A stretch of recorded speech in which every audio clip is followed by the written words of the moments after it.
twahisemo gukora. Uwera Apolline utuye mu murenge wa Muhoza no mubyeyi w'abana 4 guconga amabuye n'ubumenyi yahawe n'umugabo we wize ibijyanye n'ubwubatsi aho kuva mu mwaka wa 2011 aribwo yatangiye gukora aka kazi afite abakozi 2 bamufashaga. Ese ni gute yatinyutse gukora uyu mwuga mu gihe yarasanzwe akora akazi k'ubucuruzi bw'ibiribwa? Nza gutekereza ko nshobora no gukora n'ibindi business nkayongeraho ikindi cyakunganira salaire y'umugabo. Ambwira ni ndumva nakora business ijyanye n'amabuye. Uko iminsi yashiraga nta bakiriya abona bamugana byatumye agira igitekerezo cyo kuyubakisha iwe mu rugo bituma ibikorwa bye bimenyekana. Nigira inama yo gushaka abafundi bubaka igipangu cy'amabuye ni ku muhanda. Abantu batangiye gutambuka bakambaza ati se aya mabuye muyakurahe?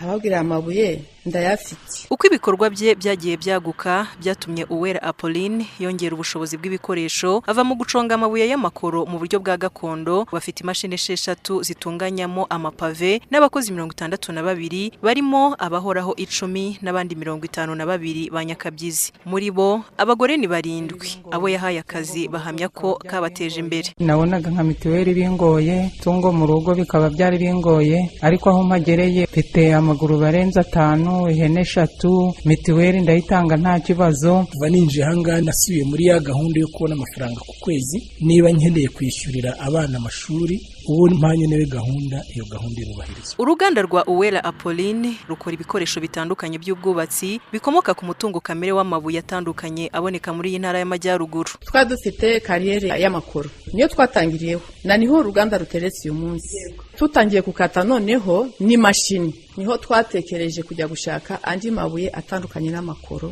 Tuyasanga muri Gakenke, tugurayo Kinombe cy'urugarika ariyo ari amabuye y'umweru uri kubona. Turavuga ati ntabwo byagarukira hano, reka tutekereze n'ahandi twakura irindi buye ridasa n'aya mabuye. Tutatuguramo indi kariyere yari amabuye y'ubururu. Iri buye riboneka hariya muri Bugezi. Uwera Apolline avuga ko atigeze acika intege aho ahamya ko ibyagezeho byavuye mu gutinyuka n'ubufatanye mu rugo n'uwo bashakanye. Ahandi twari kuri amafaranga ko business yange ntago nari kubona amafaranga aguze umurima uhagije byari kujya gufata credit muri banki. Umugabo agombaga kuyimfatira fata credit turaza twishyura umurima. Aboneraho gushishikariza abandi bagore gutinyuka bagakura amaboko mu mifuka. Aje no gusanga ahubwo abagore banakora neza nje n'abana bagira ya mbere no gutinyuka akumva ko nawe yakora bya bindi bumva ko abagabo bakoze n'umugore aragakora. Kugeza ubu Uwera Apolline ashyize imbaraga mu gukora ibikoresho by'ubwubatsi nk'amapave, amakaro, bordure, dalete ndetse ibisigazwa nabyo byabaye imari bikifashishwa mu bwubatsi kuko iwe ngo nta gipfusa. Manizabayo Jeannette mu karere ka Musanze.